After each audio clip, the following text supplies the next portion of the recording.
Hi medias, நம்ம எல்லோரும் இப்போ எங்கே கிளம்பிட்டோம்னு பார்த்தீங்கன்னா மூணாருக்கு தாங்க கிளம்பிட்டோம். ஏங்க நீங்கள் அடிக்கடி மூணாரே போகிறீங்க அப்படின்னு கேட்டிங்கன்னா, இத்தனை நாள் வந்து சுற்றி பார்க்கணும் அப்படிங்கிறதுக்காக போனோம். ஸோ இந்த டைம் வந்து நம்ம மூணார் போகிறது வந்து அங்கே எங்களுக்கு தெரிஞ்ச ஒரு யூடியூபர் இருக்காங்க. அவங்கள வந்து போய் பார்த்துட்டு வரலாம் அப்படின்னு சொல்லிட்டு தான் நாங்கள் எல்லாருமே ஃபேமிலியாக கிளம்பிட்டோம். அவங்க யார் என்னங்கிறத நான் அடுத்த வீடியோவில் சொல்கிறேன். வீடியோவை வந்து நீங்கள் ஸ்கிப் பண்ணாமல் பாருங்கள். நாங்கள் எப்படி அவங்க லொக்கேஷன் கண்டுபிடிச்சி போய் பார்த்துட்டு வந்தோம் அப்படிங்கிறது தான் இந்த வீடியோவில் நான் ஷேர் பண்ண போகிறேன். மூணாருக்கு ரீச் பண்ணுறதுக்கு முன்னாடியே வந்து பார்த்திங்கன்னா காந்தலூர் அப்படின்னு சொல்லிட்டு ஒரு பிளேஸ் இருக்குங்க.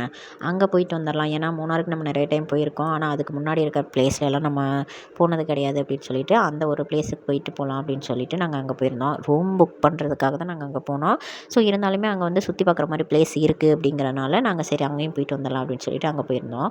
அங்கே வந்து பார்த்திங்கன்னா ஆஃப் ரோடுங்கிறனால காரெல்லாம் போகாது அப்படின்னு சொன்னதுனால அங்கே ஒரு கடையில் வந்து இது எல்லாமே வந்து அந்த மரத்தில் வந்து அப்படியே ஃப்ரெஷ்ஷாக மரத்துலேருந்து பறித்து அப்படியே சேல் பண்ணுறாங்க அப்படின்னு சொல்லியிருந்தாங்க. பூண்டு எல்லாமே பார்த்திங்கன்னா டிஃப்ரெண்ட்டாக இருந்துச்சுங்க. ஒரே ஒரு பல் தான் இருக்கும் அதில் அப்படிங்கிற மாதிரி. அதனால் அது ஒன்று நான் வாங்கியிருந்தேன். அதுக்கப்புறம் தங்கச்சி வந்து பார்த்திங்கன்னா ஆப்பிள் வாங்கியிருந்தாங்க. ஆப்பிள் வந்து அங்கேயே மரம் இருக்குது அப்படின்னு சொல்லி அந்த கடைக்காரக்கா கூப்பிட்டு காட்டிகிட்டு இருந்தாங்க. அப்போ நான் போய் பார்த்தேன். ஒரே ஒரு மரம் இருந்துச்சுங்க. பட் அதில் வந்து ஆப்பிள் எதுவுமே கிடையாது.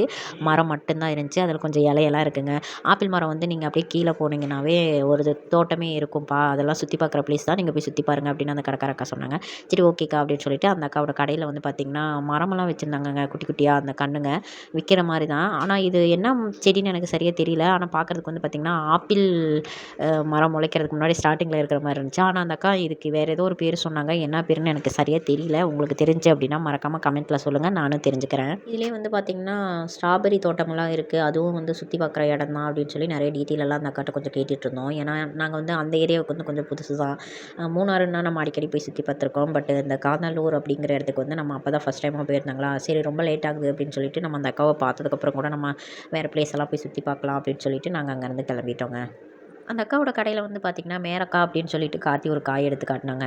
இந்த மலைப்பகுதியிலலாம் வந்து முள்ளு முள்ளாக இருக்கும் அப்படிங்கிற மாதிரி கார்த்தி சொல்கிறான்.